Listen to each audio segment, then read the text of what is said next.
Salve, nobres! Estamos online para mais uma live profana. Hoje, excepcionalmente, essa semana, excepcionalmente, na segunda-feira. Vamos lá, vamos entrando. O dia normal da nossa live é às quintas-feiras, mas essa semana, por um pequeno imprevisto, a gente teve que mudar para quinta-feira. E se você caiu de paraquedas aqui e não sabe do que se trata, muito prazer, meu nome é Sérgio, eu sou administrador do perfil Profano Grau, aqui no Instagram, no Facebook, no YouTube e no meu site homônimo. Se você não me segue em todas essas redes sociais, me faça o favor e a honra de me seguir por lá. E essa é a Live Profana, que é o nosso encontro quinzenal para falar sobre história da cerveja, história, mercado de cerveja no Brasil e no mundo e assuntos correlatos. E essa semana, a Live Profana, na nossa Live Profana, a gente tem uma convidada especial que já está por aqui. Vou convidar ela para a gente falar um pouco sobre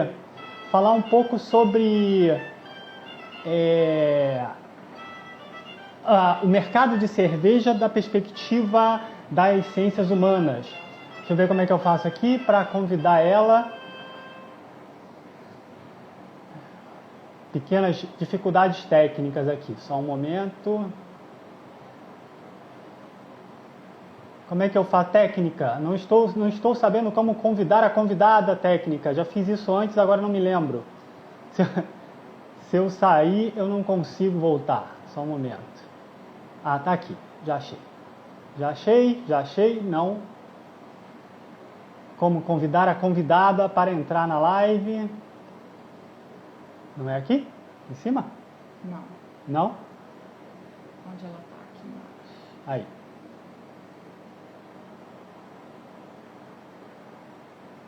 Só um momento, vamos chamar a professora Silvia. O Instagram mudou algumas coisas aqui. A gente não está achando como convidar a nossa convidada para participar. Silvia, tenta você pedir para participar.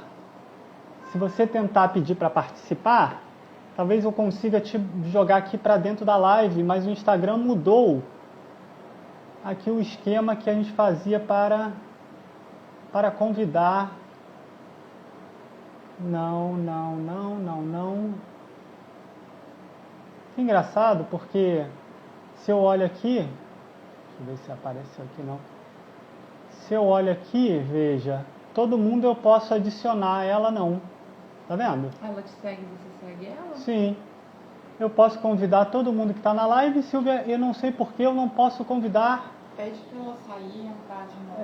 Eu não sei por que eu não posso convidar você, o Instagram não me deixa convidar você. Tenta sair e entrar de novo na live, Silvia, para ver se eu consigo te convidar. Está me dizendo aqui que você tem que pedir, ou se você pedir, talvez. Mas como eu ia dizendo, essa é a Live Profana, que é nosso encontro quinzenal aqui para falar sobre assuntos relacionados ao mercado de cerveja, a história da cerveja. Ha inviato una richiesta, va bene? Tá. Aqui, ok. Acho que agora vai. Ué, você recusou? Tudo bem. Eu vi, mas eu aceitei a sua solicitação e você recusou. Entrar aqui. Espera aí. Achei aqui. Achei onde é. Agora eu consegui te convidar. Aí, agora eu consegui te convidar. Olá. Oi, Sérgio. Oi, você tem que virar... Eu só tô com a câmera virada pro lado de lá. Peraí. Vamos ver como é que faz isso aqui. Enquanto a gente vai resolvendo esses problemas técnicos, eu vou dando uns recados aqui.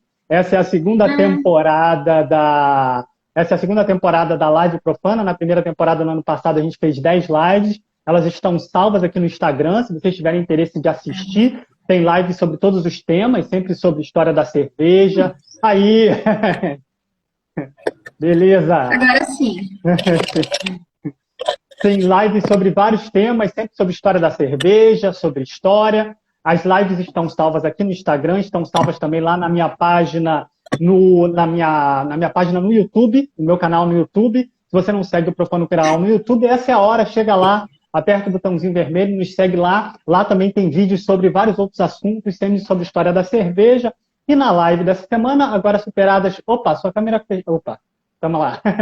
Agora superadas as dificuldades técnicas, essa semana nós temos a participação especialíssima da professora Silvia Limberger, que é doutora em Geografia pela Federal de Santa Catarina e atualmente é professora visitante, professora convidada. Qual é o cargo exato, Silvia, na Unila? Sou professora visitante na Unila. Professora visitante na Unila, no departamento de Geografia mesmo? Isso. Maravilha. Quais são as disciplinas lá que você se ocupa lá? Cada semestre a gente muda, né, Sérgio? Então, boa tarde, Sérgio. Boa tarde para todo mundo aí que está acompanhando. Estou trabalhando agora, sobretudo, as disciplinas de geopolítica, né, que eles fazem uma divisão mais ou menos conforme a especialidade, né, dos professores, e aí tocou para mim aí as disciplinas de geopolítica da América Latina e geografia política e geopolítica. Legal. Né? Mas também trabalho outras, território e sociedade, bem, cada semestre a gente vai mudando. Silvia, falando um pouquinho, se apresentando um pouquinho aí da sua carreira, você é doutor em Geografia, estou aqui com o seu Lattes. Cadê seu Lattes? Estou aqui com o seu Lattes aberto.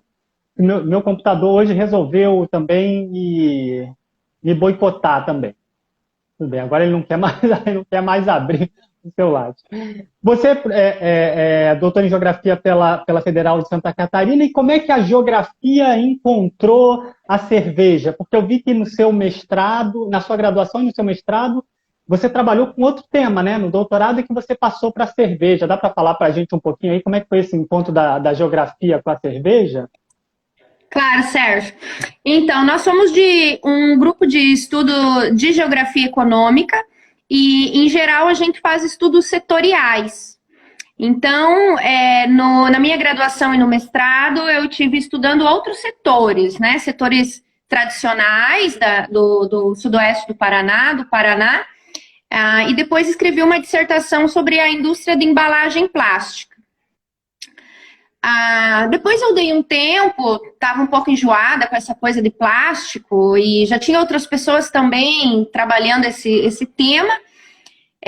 Eu fui morar na cidade de Guarapuava, eu fui lecionar na Unicentro e ali eu conheci a Agromalt, que é a nossa maior maltaria independente, né? Nossa única maltaria independente no Brasil, aí responsável por quase que a totalidade da nossa produção de malte, né, no mercado nacional. Aí comecei a investigar um pouco sobre isso, sobre as maltarias, sobre o desenvolvimento do Centro-Sul do Paraná. E conversando com meus professores, achamos interessante trazer um estudo sobre o setor cervejeiro, que não existia, né, não tinha... existia apenas um levantamento setorial na universidade em Campinas, na Unicamp, impresso, né, ainda lá no início da segunda década de 2000, ainda só impresso, tive que ir lá buscar e tudo isso. E aí começamos a investigar, então, o setor cervejeiro, né. E depois, claro, muitos estudos sobre o setor cervejeiro nos últimos 10 anos vieram, inclusive dentro da geografia, né, que a gente vai entender aí como que o capitalismo se desenvolve, como que ele se comporta, e aí a gente especifica um pouco, trazendo a especialidade de setores, né? Então, eu parti aí do setor cervejeiro, né? Outros colegas foram estudar a indústria de calçados, indústria da aviação, indústria de imóveis, né? E eu passei para um novo setor, né? No doutorado, que é o setor cervejeiro, aí e descobri um mundo imenso.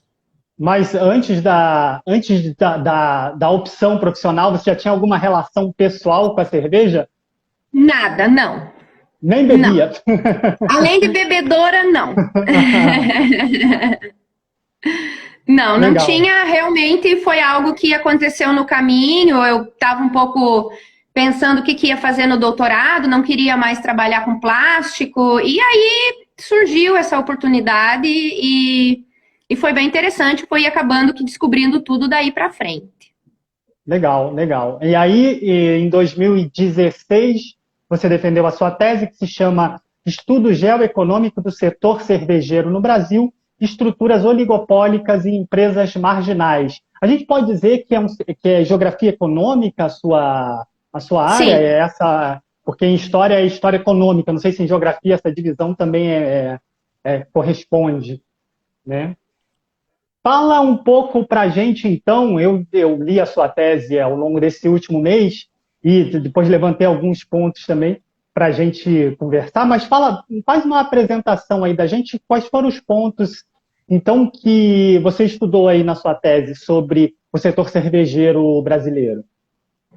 Certo. Então, a nossa questão, né, a questão que norteou a tese, que a gente se deteve aí para organizar o projeto, né, a questão central era entender como que surgem as microcervejarias, as pequenas empresas cervejeiras diante do oligopólio. Então, a gente foi buscar, na teoria econômica clássica, compreender a formação dos oligopólios, né, e depois compreender por que nesse momento, né, surgem aí, dos anos 2000 em diante, sobretudo, surgem as microcervejarias, né? Essa é a nossa questão central. Vou falar um pouco aqui da estrutura da tese, eu acho, né, que trazem os temas, que aí acho que fica um pouco mais claro, né? Em linhas gerais, nós escrevemos um pouco, pesquisamos um pouco sobre o setor cervejeiro mundial, sobre a formação dos oligopólios, inclusive em outros países, nos países desenvolvidos, e depois viemos entender como que, historicamente, se constitui a indústria cervejeira no Brasil, né? Partindo lá do final do século XIX, meados ainda do século XIX, com a chegada dos imigrantes, né, europeus, que vão ter já um hábito e um costume de consumir cerveja, até o desenvolvimento da Brahma e da Antártica no final do século XIX, né, que vão ser empresas que já se constituem enquanto grandes empresas, manufaturas e depois indústria moderna mesmo, né? E aí, durante todo o século XX, a gente vai vendo, além de uma concentração de capital, aquilo que a gente chama da centralização. Então, a Brahma e a Antártica, elas vão adquirindo várias das pequenas empresas e outras empresas que a gente tem no território nacional, né, acompanhando o desenvolvimento industrial do Brasil. Então, a gente foi fazendo esse segmento, né, explicando um pouco como que o capital se movimenta, né, aí na sua concentração e na sua centralização.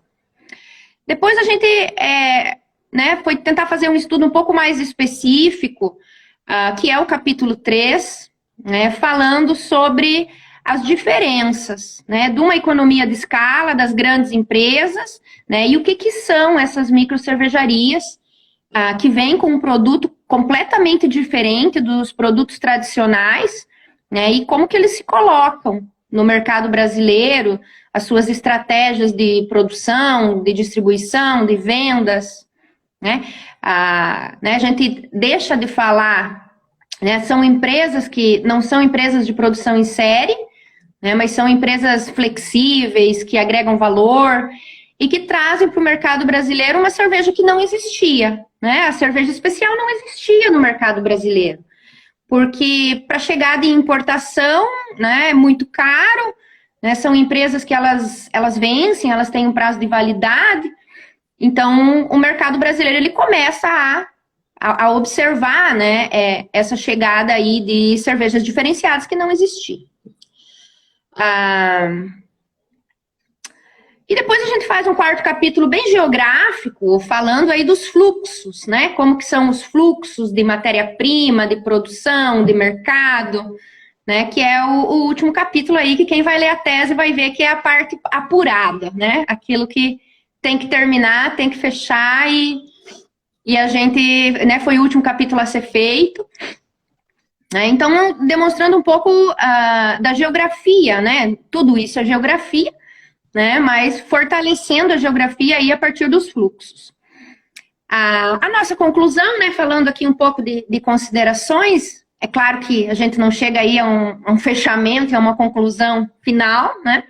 Mas a gente consegue compreender que o oligopólio, né? As grandes empresas que controlam o mercado nacional com cervejas tradicionais, né? Quando eu falo cervejas tradicionais, estou falando da Brahma, da Antártica, e essa gama de cervejas que a gente tem que levam uma quantidade muito grande de milho, né? Essas são as nossas tradicionais. Então, essas empresas, elas não inovam, né? Elas não inovam radicalmente em receitas, né? Elas vão inovar em embalagens, em rótulos, né? Vão agregar alguma coisinha na receita, mas elas não fazem nenhuma inovação radical, né? Ou nem que não seja radical, mas que modifique de fato o produto, né?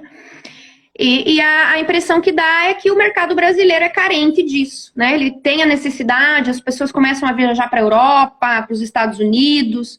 Nos Estados Unidos, o movimento das microcervejarias já é bastante forte no início dos anos 2000, né?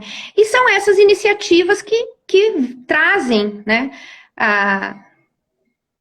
o início dessa produção para o Brasil, né? Com aquilo que a gente vai chamar do cervejeiro caseiro.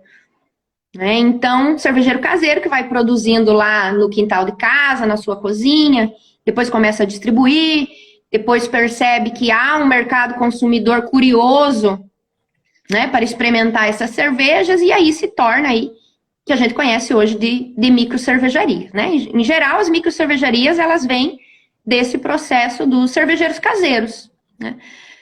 E hoje a gente tem várias microcervejarias grandes, com uma porcentagem grande do mercado nacional, né? Então, acho que esses 20 ou 25 anos, o nosso mercado já está conhecendo um pouco aí, né, dessas cervejas.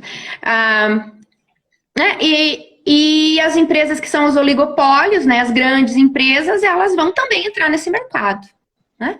Elas não vão fazer as iniciativas primeiras, né, porque o risco é grande, mas depois que as microcervejarias entram e se percebe que há um mercado, elas vão entrar aí de corpo cheio, né? Sobretudo a partir de 2010, né? 2010, 2012, 2015, a gente tem a Ambev comprando algumas microcervejarias, né? Como é o caso da Vals e da Colorado, e a gente tem a Heineken entrando no Brasil também,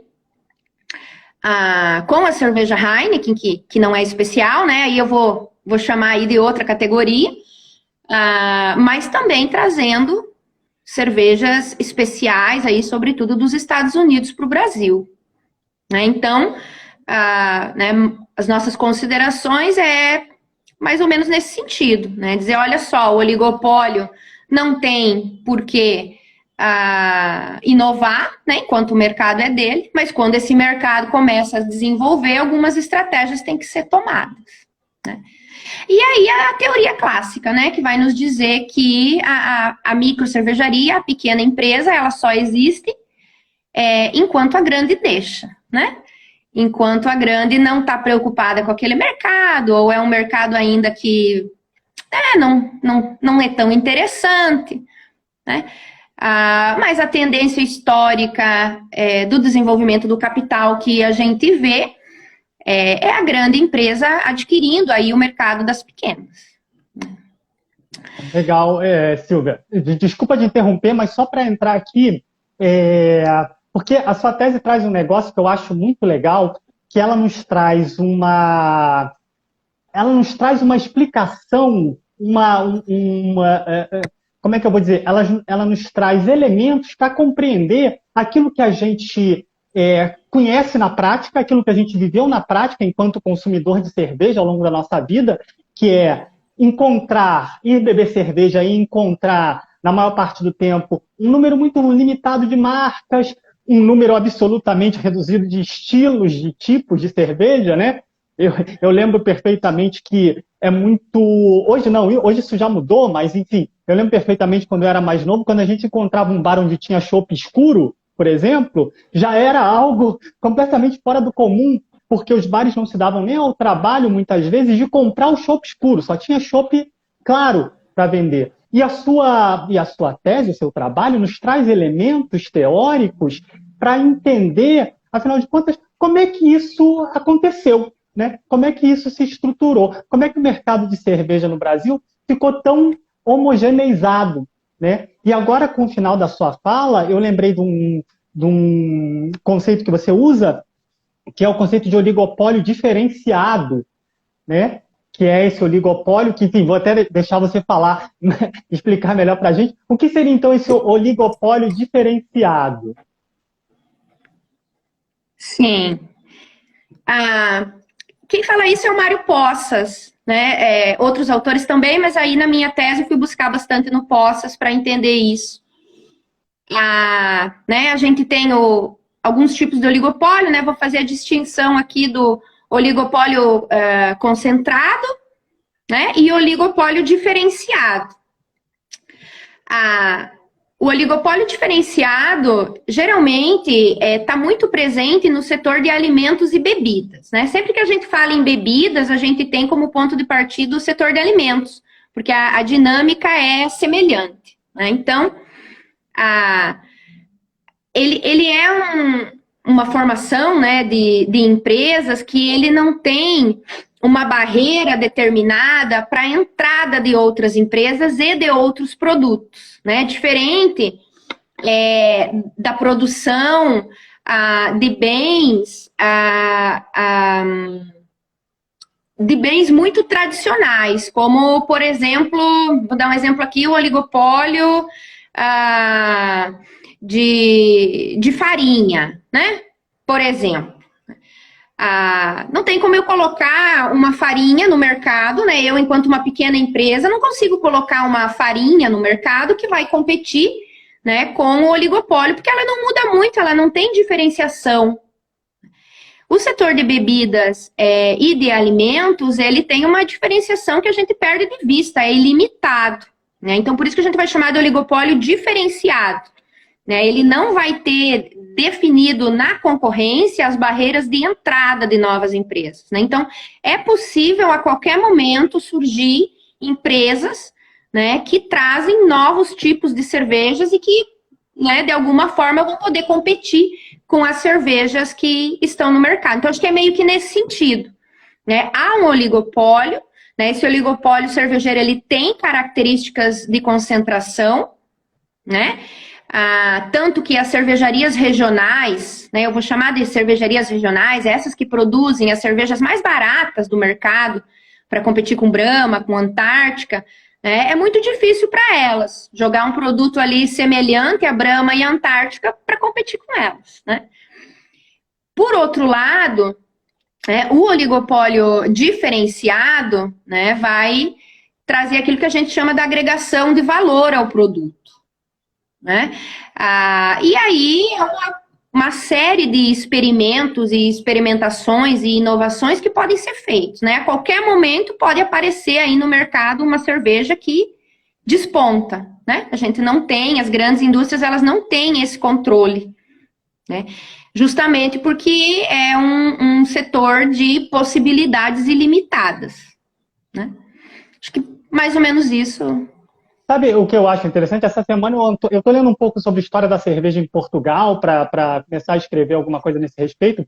E eu estava lendo que ao longo do século XX, o setor cervejeiro em Portugal ele se fechou completamente à entrada de novas empresas em meados do século. Entre a segunda metade da década de 30 e a segunda metade da década de 50, todos os pedidos de abertura de novas empresas de cerveja eram sistematicamente recusados. Até que na segunda metade da década de 50, assim, quer dizer, é um oligopólio fechado, né, tradicional. E é diferente do que acontece aqui no Brasil, em que a gente tem o tempo todo essas cervejas, como você diz, essas cervejas regionais surgindo, né, que você fala de uma concorrência, mas como você falou antes, é uma concorrência que só existe enquanto a grande empresa não se sente ameaçada, né? Enquanto os donos do oligopólio ali não se sentem ameaçados. Porque ao longo de todo o século XX, os donos, né, as duas grandes empresas que dominavam esse mercado, elas fizeram vários movimentos de incorporação dessas empresas regionais. Não sei nem se ainda existe alguma cervejaria de âmbito puramente regional. Não me lembro, não. Elas são nacionais hoje, né? Eu posso dar o exemplo aqui do Paraná, da cervejaria Colônia, da Conte em São Paulo, né? Existem algumas sim, mas o número é reduzido, né? Nem sei quantas tem aí, mas são poucas. Porque antigamente a atuação... Oi? Antigamente tinham rótulos que circulavam só em determinados estados mesmo. Por exemplo, se você quisesse beber Polar, cerveja Polar, você tinha que ir ao Rio Grande do Sul, né? E tinha essa diferenciação mínima do produto, mas enfim, quem era consumidor da Polar no Rio Grande do Sul achava que ela era muito superior à Brahma, Antártica, enfim, a essas grandes marcas. Mas é isso,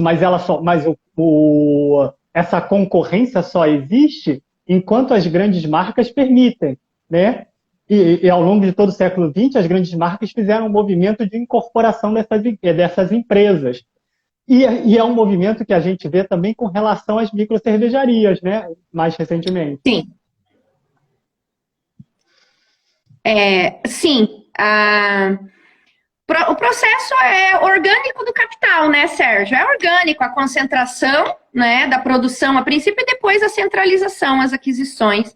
Então, hoje a gente tem visto muitas parcerias e muitas aquisições nas microcervejarias, porque assim elas conseguem se fortalecer, né, e abranger mais mercados.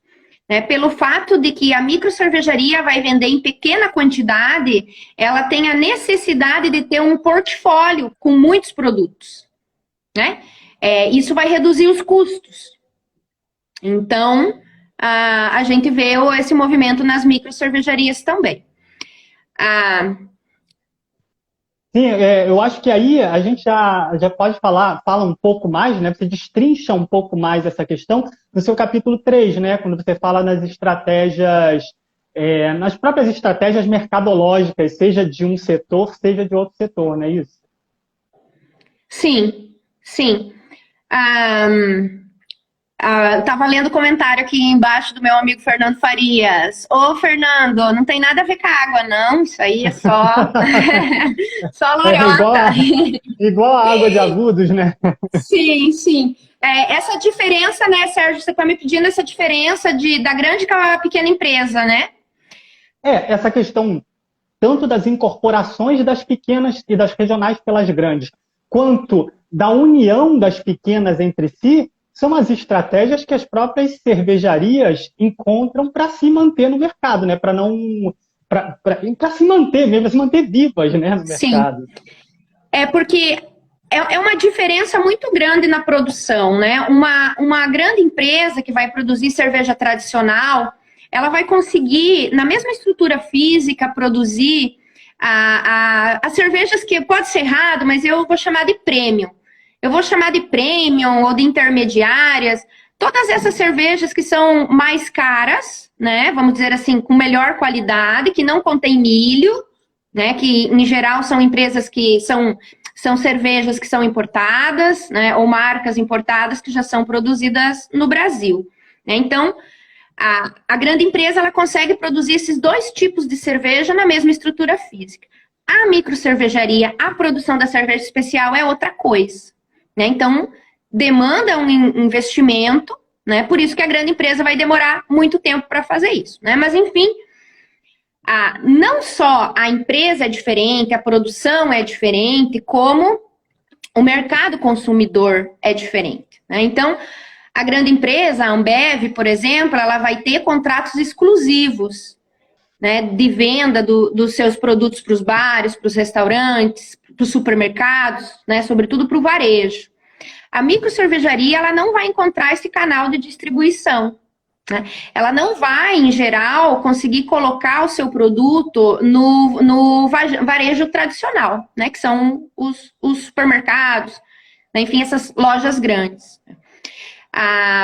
Porque ela não tem uma grande produção, né? Não necessariamente, num mês, ela vai fazer a mesma cerveja que o outro mês, né? A microcervejaria tem uma dificuldade de fazer contratos fixos, contratos fechados, né? E também não vai ter abertura, né? Então vai ser, né, os cervejeiros falam muito sobre isso quando eles começam lá nos anos 90, nos anos 2000, né? Como que a gente vai colocar essa cerveja no mercado? Então existe essa dificuldade. E aí eles vão criando estratégias, né? Eu acho que a estratégia mais interessante da microcervejaria é a entrega do chopp. Eu não sei como funciona aí, Sérgio, mas no Brasil ela chega de fato na casa do consumidor no teleshop, entregando chopp, né? Vai pegar um raio aí de 80, no máximo 100 quilômetros, né? E o que vai dar muito certo na pandemia, né? Que depois, com os grandes problemas de fechamento de bares, né? É a entrega do chopp, eu acho que é o carro-chefe da distribuição, né? Depois a gente vai ter, agora nos últimos anos também, a criação de brewpubs, né? Não sei como é que vocês chamam, mas que imita as casas de cerveja dos Estados Unidos.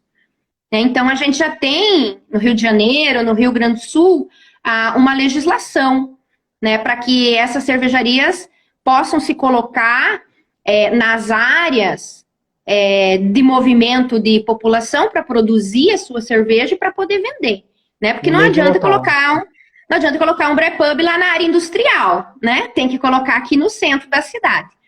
Então a gente vê o desenvolvimento de a cervejaria bar, né? O bar cervejaria, né? Também é uma outra forma, né?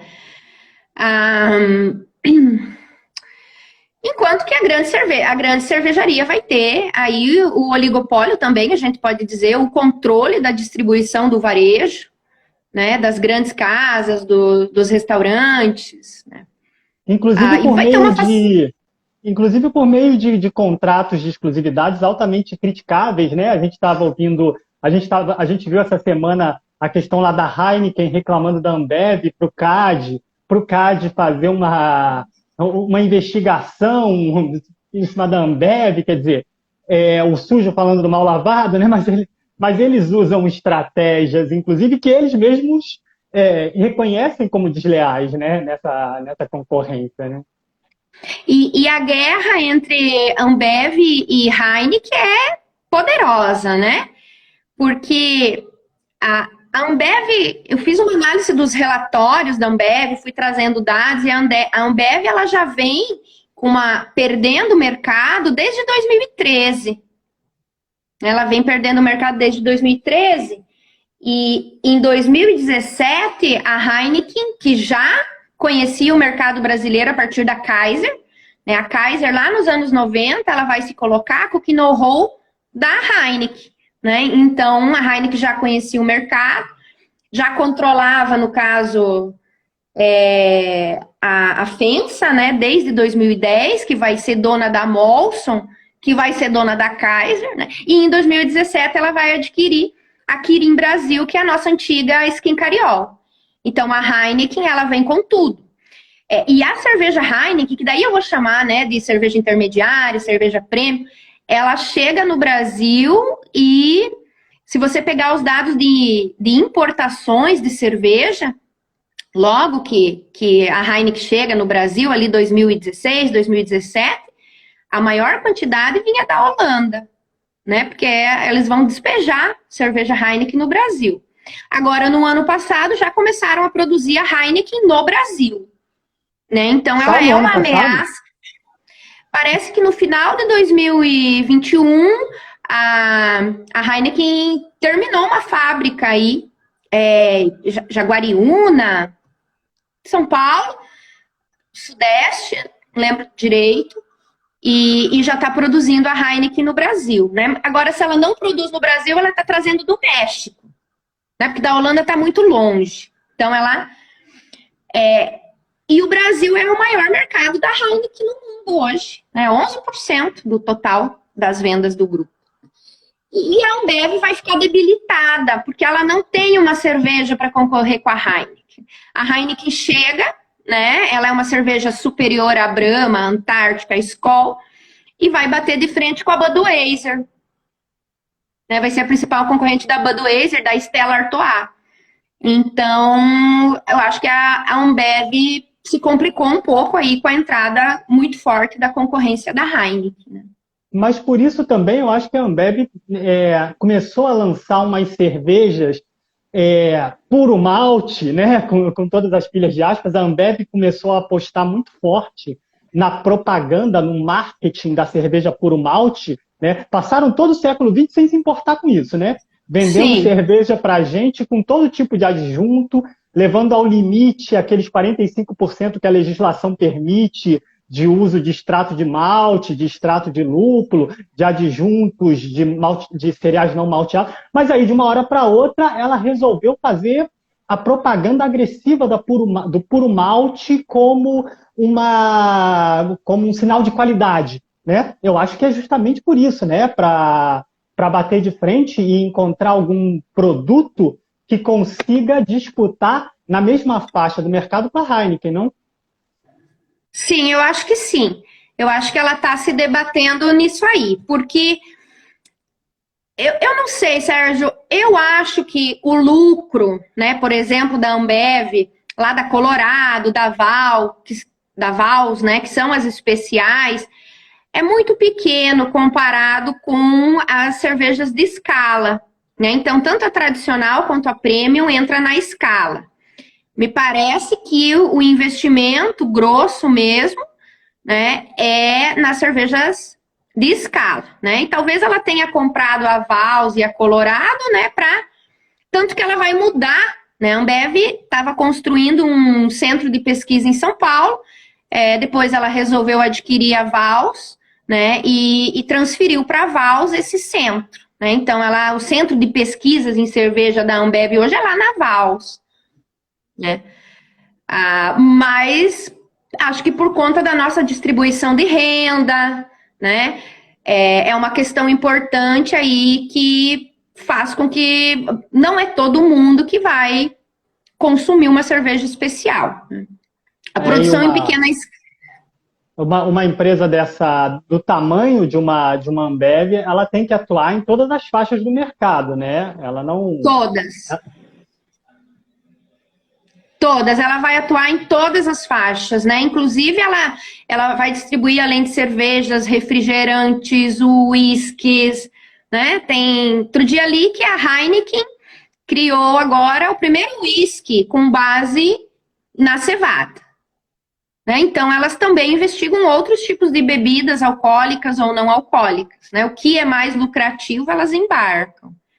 Inclusive, recentemente a Ambev apostou muito na Spaten, né? na marca Spaten, como uma cerveja nesse nível intermediário, digamos assim, premium, né? Que é o nome que o mercado dá. Né? E aí é importante fazer uma distinção que a galera confunde as denominações que o mercado dá para as cervejas com os nomes dos estilos. Né? Então, cerveja standard, cerveja premium, não tem nada a ver com estilo de cerveja ou com qualidade de cerveja, isso é uma estratégia mercadológica, é um posicionamento de mercado. Né? Então, a Ambev, ela, durante um tempo, muito recentemente, ela apostou muito fortemente na disseminação da marca da Spaten no Brasil, que é uma cerveja tradicional, uma marca tradicional alemã, né, que agora pertence à Ambev. E mais recentemente eu li que eles estão pensando em largar essas marcas, em vender essas marcas alemãs, essas marcas mais com pouca penetração no mercado internacional, né? Porque não deu o lucro, não está dando o lucro que eles esperavam. Quer dizer, eles estão sempre olhando onde é melhor, né? Quer dizer, é que nem fala, algumas pessoas no mercado cervejeiro falam, né? A Ambev, ela não é uma fábrica de cerveja, ela é uma fábrica de dinheiro. né? Porque eles estão sempre olhando onde dá mais lucro. Sim, a indústria de bebidas, ela não produz bebidas, né? Ela produz lucros, né? Então, com certeza, eles vão para o lado mais...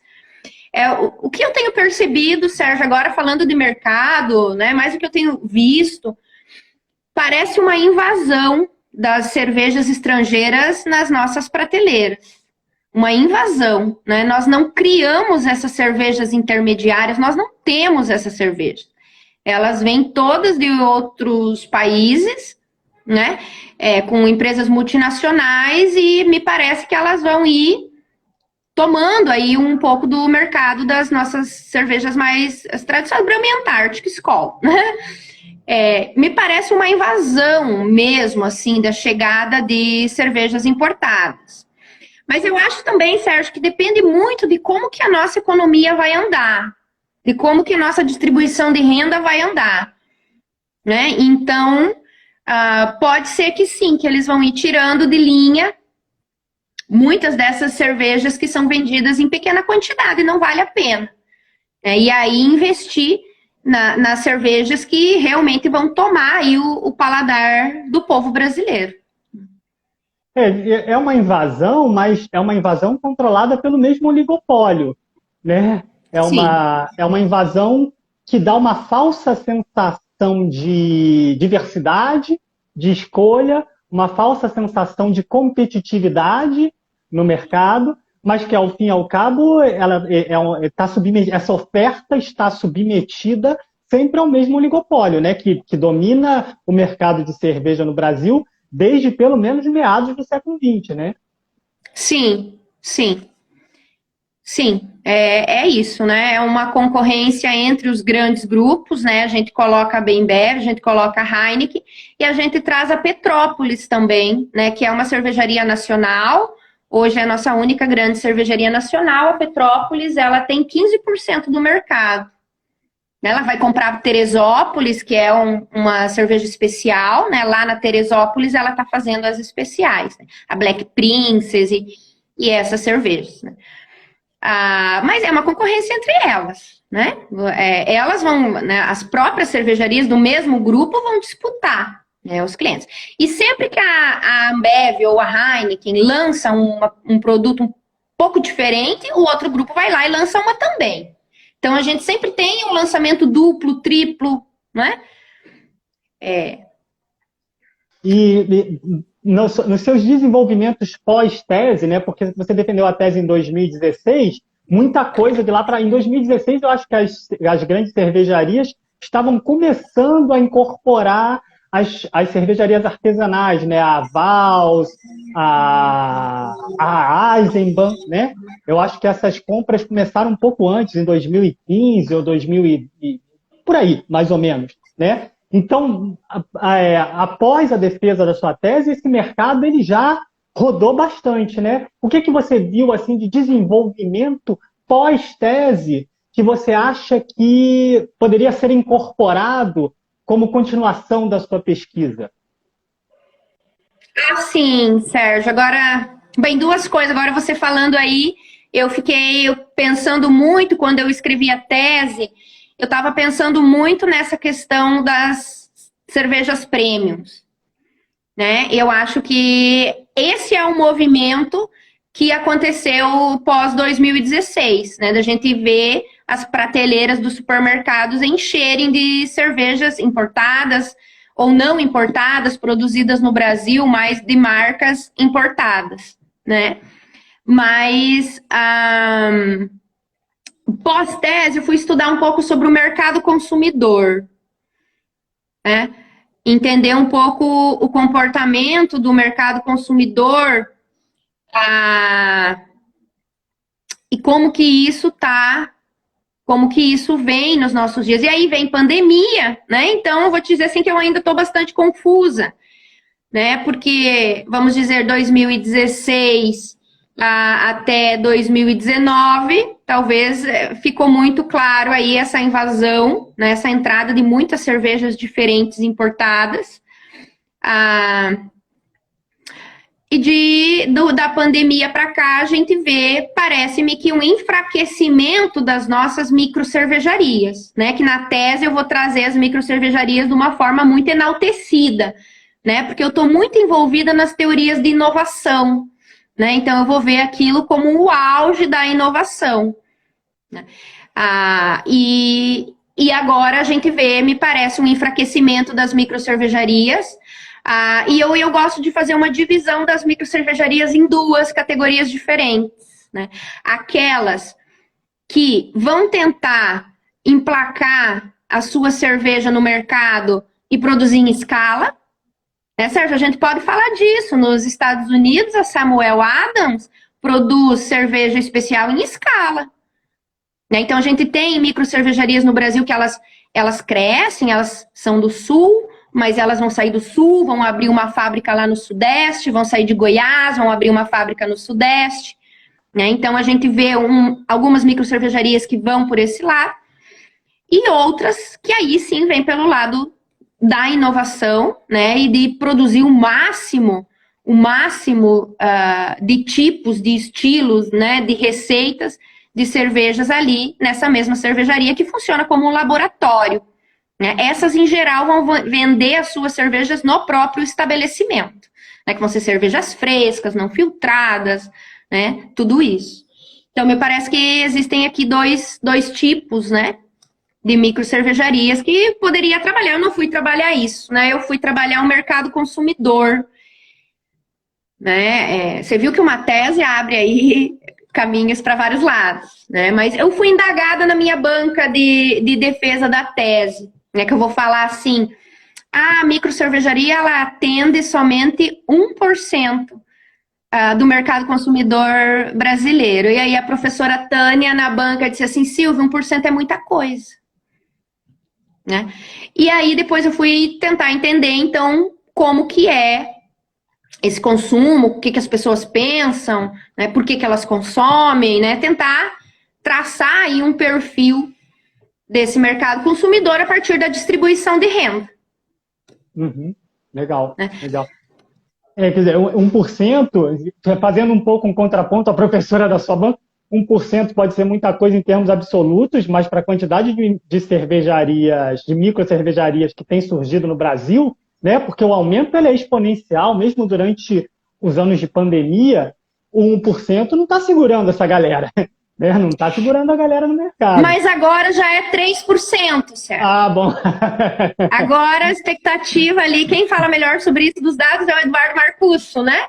Mas pelo que eu entendi aí dos dados que têm saído, a gente já tem uns 3% desse mercado, né? E a questão, Sérgio, eu acho que quando a gente fala de mercado no Brasil, é entender a distribuição de renda, né? Quem são as pessoas que estão consumindo essa cerveja especial, né? Então, a gente vai ter a classe A, né? A cerveja especial, como ela tem uma dificuldade de ser inserida no mercado. Outro dia, numa feira, conversei com um cervejeiro de São Paulo, que ele me falou que ele começou a introduzir as cervejas nos restaurantes de luxo, né? Ele começou a fazer uma pesquisa e a princípio, levar as cartas e levar as cervejas e insistir para que esses restaurantes inserissem essas cervejas nos cardápios, né? Então, a gente vai ter um consumidor da classe A, né? A gente vai ter um consumidor da classe B, mas me parece que o grosso mesmo desse consumo é a classe C, né? Que quer entrar, que quer conhecer, que quer entrar no mercado de luxo, né? Ela não vai conseguir comprar um carro de luxo, né? Mas ela consegue comprar uma cerveja de valor agregado, um vinho de valor agregado. Então, analisando a distribuição de renda no Brasil, a gente vê um crescimento muito grande disso que a gente vai chamar da classe média, né? Que são as pessoas que recebem de 1,5 salário a 10 salários mínimos. Então, me parece que... Algumas cervejarias... Sim, desculpa. Me parece que há um movimento de engrossamento dessa classe média nos anos 2000, né? E é ela que vai tocar aí boa parte desse consumo, claro, junto com a classe A, junto com a classe B. Algumas cervejarias artesanais têm feito, eu acho que tem dois movimentos, né? Tem esse movimento que você falou do cervejeiro tentar apostar na classe A e B como seu público, né, e fazer um produto com alto valor agregado e um produto caro. Mas tem cervejarias artesanais também que estão apostando na estratégia contrária, né, de popularização da cerveja, fazendo uma cerveja de qualidade, com um preço de custo, principalmente cervejarias das periferias, né, da periferia de São Paulo, da periferia do Rio, cervejarias que apostam na popularização para tentar ganhar em volume, né? Sim, sim, porque ela precisa de um volume mínimo, né? Lá nas contas, nas contabilidades empresariais que a gente faz, né? A gente sabe que ela precisa de um volume mínimo, né? Ou ela tem volume ou ela agrega valor, né? Ou ela tem volume ou ela agrega valor. E aí, claro, existem também cervejas de altíssimo valor agregado, né? Que vão custar R$100, 150, né? Mas essas aí, elas vão estar aí nos restaurantes de luxo, nas casas, né? Algumas casas que vão vender cerveja, que vão surgir também, que era uma coisa que não existiam, né? Mas é isso mesmo, mas por outro lado, há uma tentativa de popularização, né? Aquilo que vai ser chamado conhecimento cervejeiro, que é extremamente importante, porque a gente não conhece, a gente bebeu Brahma e Antártica Skol a vida inteira. Então, a gente acha que cerveja é aquilo, e não é. Né? Então, é uma aposta muito grande que a gente tem nessa popularização a partir do conhecimento mesmo. Eu vou aproveitar esse gancho para falar de um tema que é caro a mim, né? Que eu tenho pesquisar, e que dialoga com a sua tese, que é como é que a cultura cervejeira do brasileiro foi impactada justamente por essa estratégia de mercado dos oligopólios. Né? Como é que quando você fala, o brasileiro não conhece, o brasileiro acha que cerveja é aquilo, porque a cultura cervejeira do brasileiro, gerações e gerações se formaram bebendo só um tipo de cerveja, né? E procurando as mínimas diferenciações entre a Antártica, a Brahma, a Skol e a sua cerveja regional de preferência, e aí surgem esses folclores, não porque a água de um era melhor, porque outro pegava, porque são águas da montanha, né? No Rio de Janeiro tem a história da Boêmia, que ficava em Petrópolis, na Serra. Não porque a água da Serra era melhor e dava um gosto diferente na cerveja. Nada, né? É uma estratégia de marketing da própria cervejaria para se diferenciar num mercado absolutamente homogêneo. Né? E como é que essa homogeneização do gosto ela foi produzida justamente por essas estratégias mercadológicas das grandes cervejarias ao longo de todo o século XX, né? Sim. Como é que a nossa cultura cervejeira ela é fruto também disso? Sim, e fruto do barateamento, né, Sérgio, da produção, porque como o Brasil tem uma dificuldade, nós temos uma dificuldade no Brasil de produzir cevada, né? Tanto que a gente vai produzir maior parte dela, quase toda, na região centro-sul do Paraná, né, onde o clima, né, e tudo isso colabora. Então, assim como o chinês, o asiático vai fazer cerveja de arroz, né, porque o custo é menor, nós vamos fazer cerveja de milho. Né? E não é um desprezo pela cerveja de milho, né? Mas a qualidade de uma cerveja que tem 40% de milho é diferente de uma cerveja que tem 100% de cevada. Né? Então, eu acho que a gente entra nesse processo e depois as grandes empresas, elas estão tão confortáveis, né, que elas não vão buscar, né, novos conteúdos e... A gente tem, hoje em dia, experiência de produção de cevada no Sudeste, em São Paulo, no Nordeste. A gente tem experiências de produção de lúpulo. O lúpulo é 100% importado. Né? No decorrer da nossa produção cervejeira no século XX, a gente vai cada vez mais diminuindo a quantidade de lúpulo utilizado. Hoje a gente usa um mínimo do mínimo, né, de lúpulo nas nossas cervejas tradicionais. Então, hoje, a microcervejaria vai movimentar esse mercado, né? Inclusive do lúpulo. Né? Quem quiser procurar, procura o Aprolúpulo, que é uma iniciativa de Santa Catarina, acho que é ali pelo oeste de Santa Catarina, de produção de lúpulo nacional. A Petrópolis também financia uma experiência de produção de lúpulo. Outro dia aí lançou a primeira cerveja com lúpulo nacional. Então, eu acho que a gente perpassa por esse problema de baratear o produto e também os problemas que o oligopólio traz, né? Quando eu não tenho concorrência, né? Quando a minha concorrência é de oligopólio, ou seja, é um acordo entre as empresas, né? Eu não vou inovar, né? Eu seguro as inovações, né? A gente vai falar, o oligopólio segura as inovações, porque ele ainda tem lucro, né? Então, quem mexe esse mercado mesmo são os caseiros, né? Agora,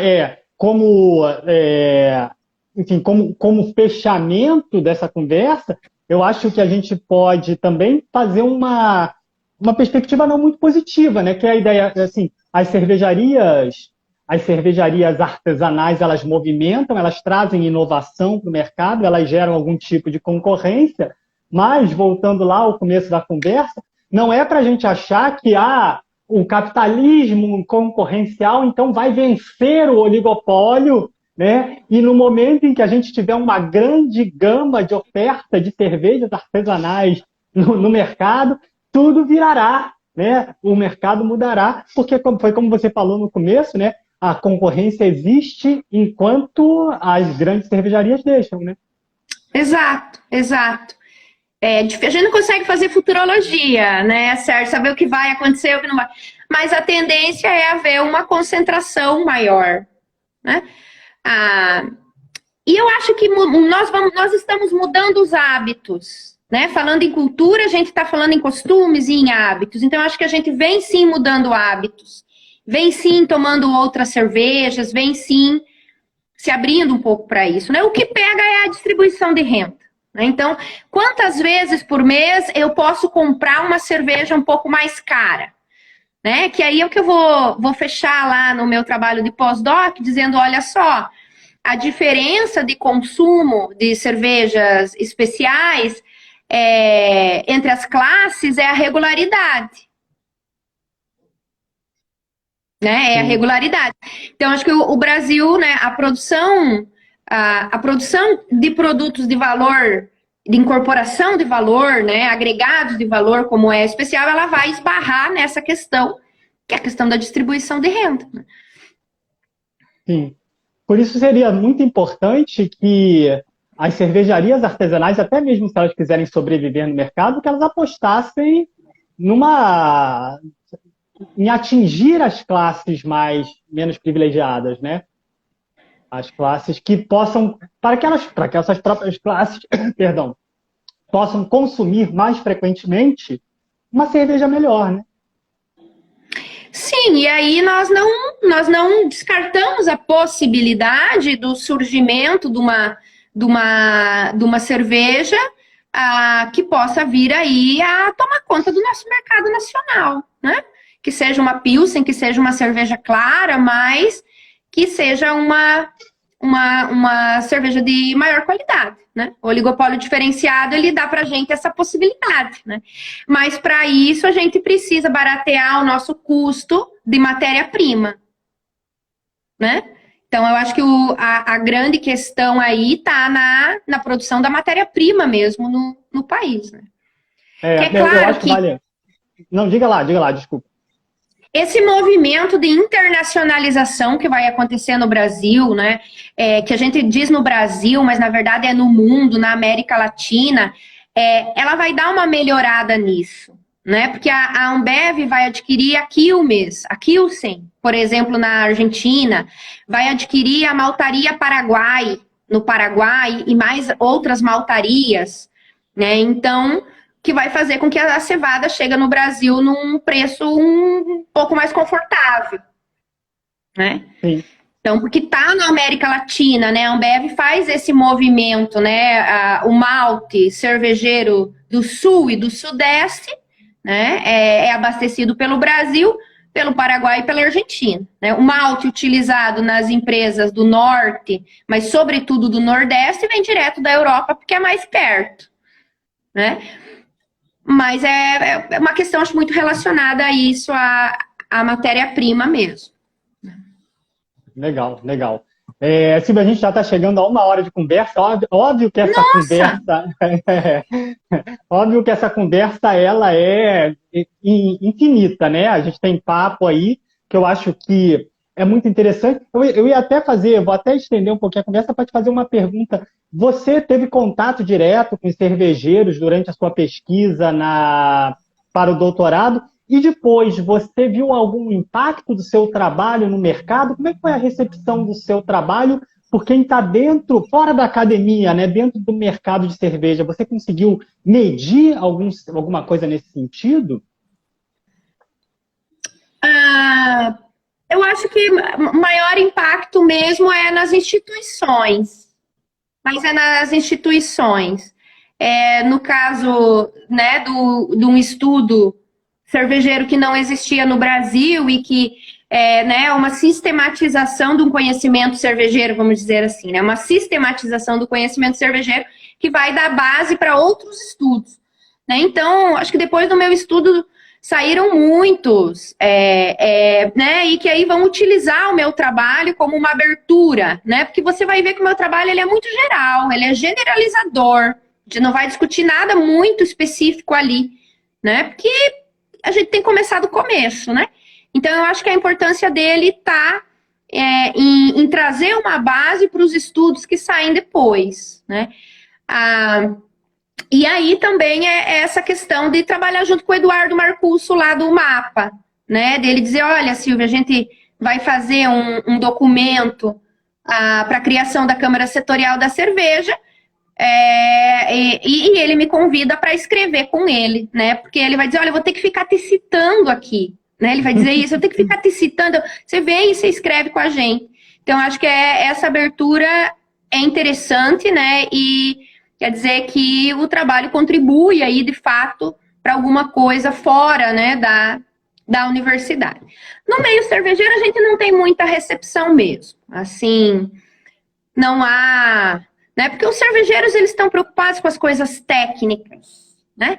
Eles estão preocupados com coisas técnicas, com as receitas, eles não estão muito preocupados em estudos aí mais relacionados à humanidade mesmo, né? Que é a intenção dos nossos estudos.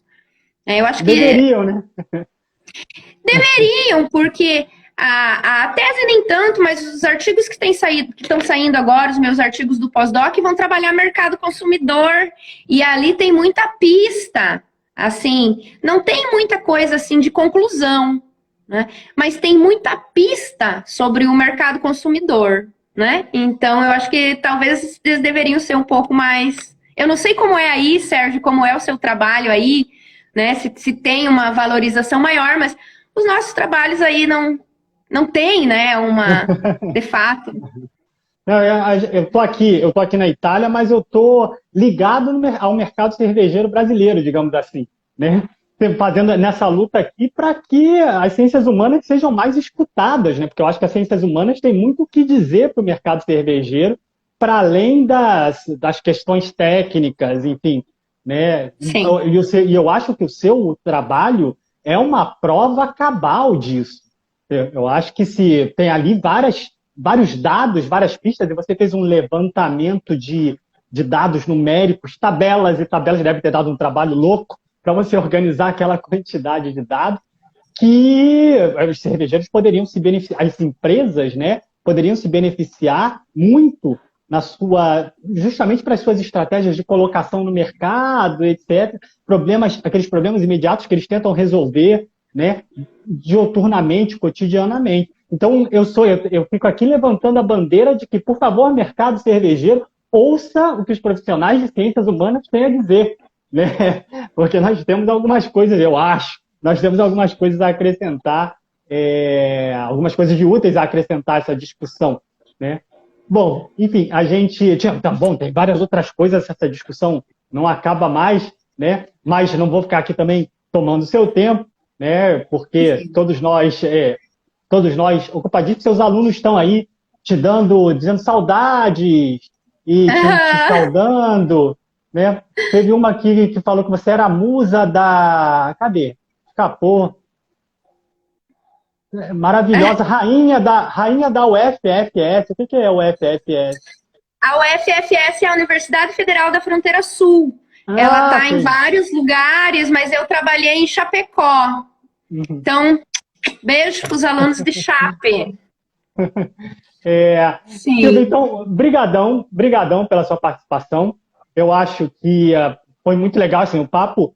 Já fica aqui até o convite para a gente desenvolver essa conversa quando você entregar, talvez quando você entregar aí seu pós-doc, para falar mais sobre mercado cervejeiro, né? Já fica o convite já pré-feito, né? Já fica feito aqui, para a gente continuar a falar aí sobre ciências humanas, mostrar para o mercado cervejeiro o que as ciências humanas têm a dizer, né? Diga lá, dê seus boa noites. Certo, Sérgio. A gente tá aí, né? A gente tá fazendo pesquisa séria, a gente não tem interesse político, a gente tem interesse na ciência, né? Talvez se fossem estudos de marketing, né, e outras questões teriam mais saídas. Eu já pensei nisso, né? Eu já pensei em estudar um pouco questões relacionadas ao marketing. Mas aí não dá, né? A gente ou faz uma coisa ou faz outra, né? Sérgio, eu estou à disposição, você pode me chamar quando você quiser, quando você achar que tem lugar para mim aí, que a gente volta aqui e continua conversando. Maravilha. Eu quero agradecer também a todo mundo que esteve aí com a gente ao longo dessa hora, que acompanhou a conversa, né? A gente tem sempre muito público quando a gente traz professores, porque os alunos vêm, né? Os alunos vêm junto. Sempre, o que é um bom sinal. Se os alunos não viessem, seria um péssimo sinal para o professor, né? Se eles vêm, Sim. Tá bom, né? É melhor que eles estejam vindo. Queria agradecer a todo mundo que acompanhou a gente aí. Quem não me segue ainda aqui no Instagram, no Profano Graal, no YouTube e no Facebook, tem lá muitas matérias sobre história da cerveja, fundamentalmente, mas sobre mercado da cerveja da perspectiva das ciências humanas, sobre história de uma forma geral e todos esses assuntos correlatos aí. Eu falo a maior parte do tempo de cerveja no Brasil, mas como eu moro agora na Itália, também falo de cerveja na Itália, estou estudando sobre cerveja em Portugal, começando a estudar sobre cerveja em Portugal. E eu ficarei muito honrado e muito feliz se puder ter vocês também como meus seguidores. Ok? Então, Silvia, mais uma vez, muito obrigado. Vamos encerrar aqui, como sempre, com a nossa... cadê a minha música?